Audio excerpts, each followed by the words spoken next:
साथियों, good governance Bhajpa सरकारों की पहचान है।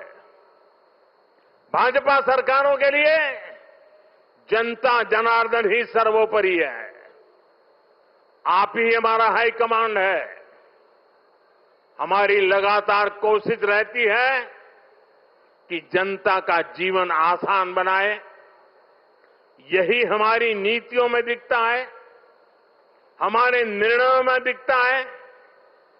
हरियाणा में एक समय कांग्रेस सरकारों का था जब बिना खर्ची पर्ची के एक नियुक्ति तक मिलना मुश्किल था, लेकिन हरियाणा में भाजपा सरकार ने लाखों युवाओं को पूरी पारदर्शिता के साथ सरकारी नौकरी दी है।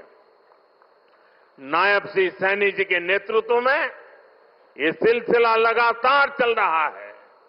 साथियों, यहां दिल्ली में भी जो झुग्गियों में रहते थे, जिनके पास अपने घर नहीं थे, उनको पक्के घर मिल रहे हैं।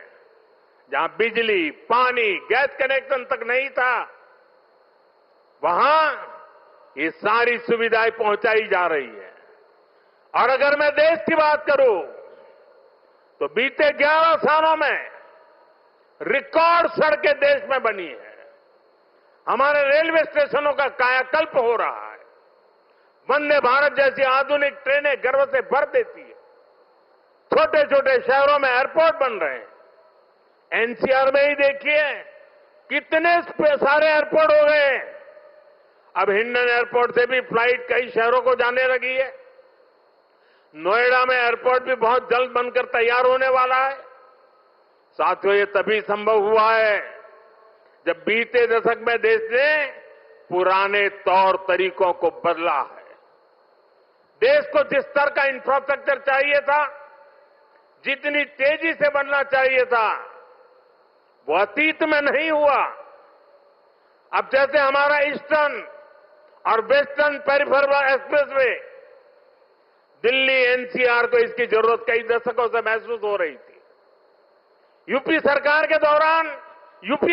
के दौरान इसको लेकर फाइलें चलनी शुरू हुई, लेकिन काम तब शुरू हुआ जब आपने हमें सेवा करने का अवसर दिया। जब केंद्र और हरियाणा में भाजपा सरकारें बनी, आज ये सड़कें बहुत बड़ी शान से सेवाएं दे रही है। साथियों, विकास परियोजनाओं को लेकर उदासीनता का ये हाल सिर्फ दिल्ली एनसीआर का नहीं था, पूरे देश का था। एक तो पहले इंफ्रास्ट्रक्चर पर बजट ही बहुत कम था। जो प्रोजेक्ट सैंक्शन होते थे वो भी सालों साल तक पूरे नहीं होते थे। बीते 11 सालों में हमने इंफ्रास्ट्रक्चर का बजट 6 गुना से अधिक बढ़ा दिया है। अब योजनाओं को तेजी से पूरा करने पर जोर है। इसलिए आज द्वारका एक्सप्रेसवे जैसे प्रोजेक्ट तैयार हो रहे हैं। और भाइयों बहनों, ये जो इतना सारा पैसा लग रहा है, इससे सिर्फ सुविधाएं नहीं बन रही है, ये परियोजनाएं बहुत बड़ी संख्या में रोजगार भी बना रही है।